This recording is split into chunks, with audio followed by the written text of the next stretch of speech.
Greg. Morning. With the elevator to the fourth floor. Is it open?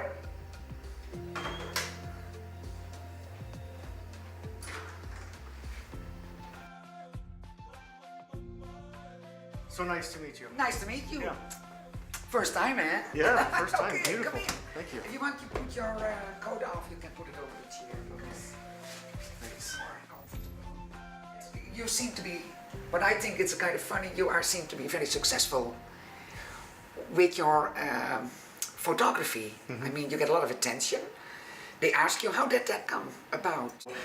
When I first started this project in 2006, there was a small group of people that actually were working on the issue and had been for many, many years. And what's really exciting is over the past 5 years, there's been this real kind of movement, I guess, when it comes to the issue. Yeah. There's been a lot of people who want to know more about it. Yeah. Policymakers are now recognizing Yeah. how significant the issue is.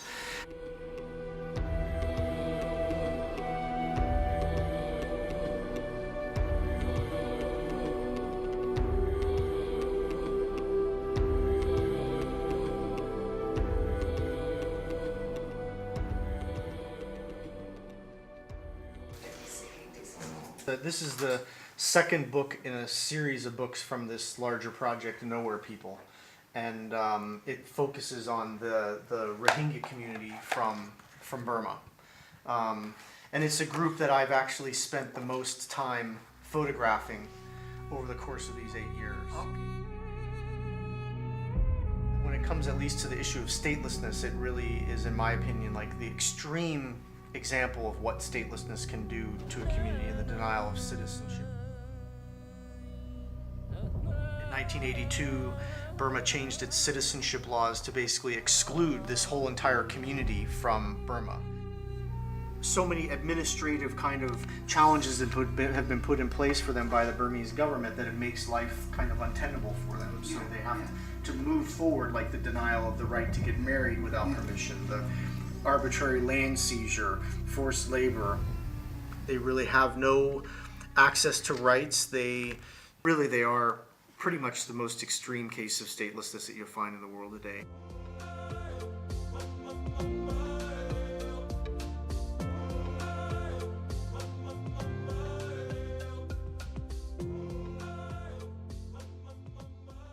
The reason why I really love books and the reason why I really love exhibitions is because, you know, it provides people the time to slow down and to isolate themselves into a space where they can actually really digest the pictures and what the information in the pictures are showing them and telling them, and read captions and become more in text and have more time to kind of just reflect on what the pictures are telling them.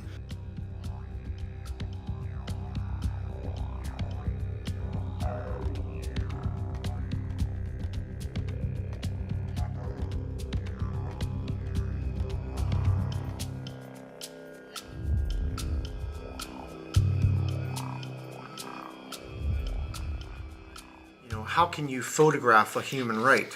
How can an image articulate what a human right is? And in a lot of ways, it's really difficult to be able to translate that into a picture. Yes. But what you can do is you can show, what life is like when you don't have human rights, and you can show the repercussions, the byproducts of not having those rights.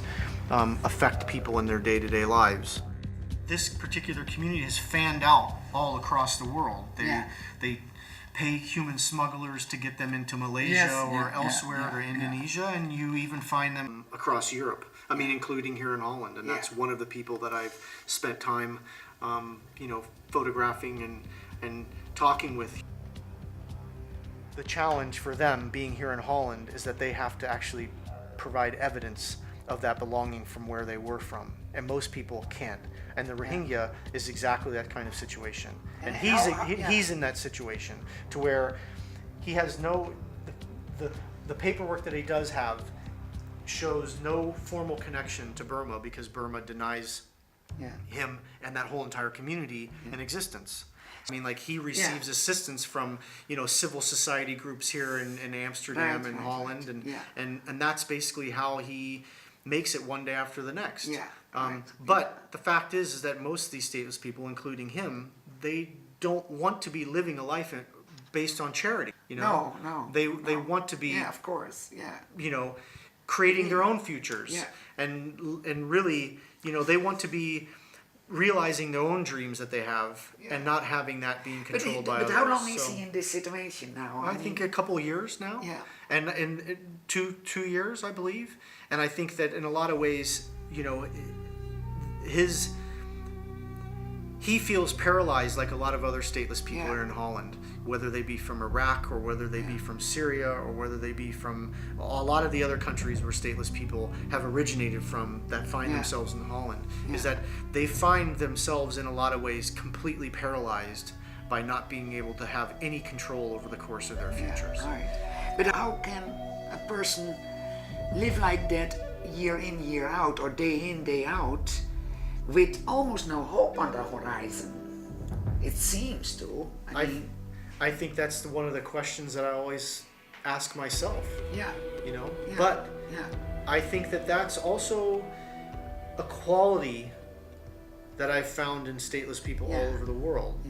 Is that, persistence they have. the persistence and the determination, the tenacity and the adaptability and the resourcefulness that they have to be able They to still make have it. hope. Then in a lot of ways they're, a lot of them have lost hope, but a lot of them, but equal number of them still have hope that there's going to have a future, and particularly younger people,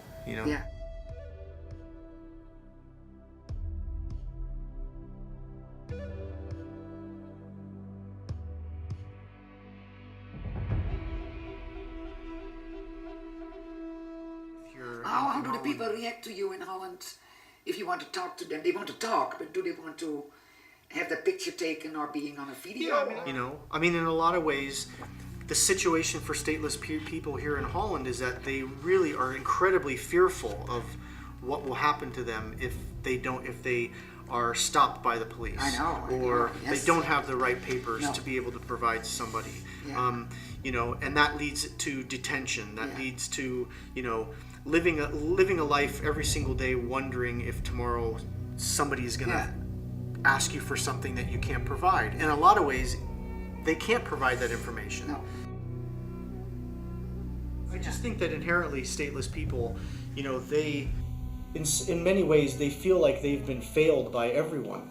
They've been failed by the country that they believe is their home, because a lot of them are rejected by that country, by that state, that country.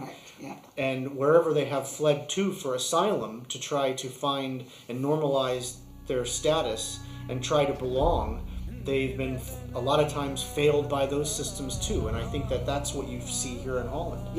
Is that the procedures aren't set up here legally within the country to be able to identify who they are, and also try to find solutions that can make them feel safe and secure as they're in the process of trying to normalize and regularize their status.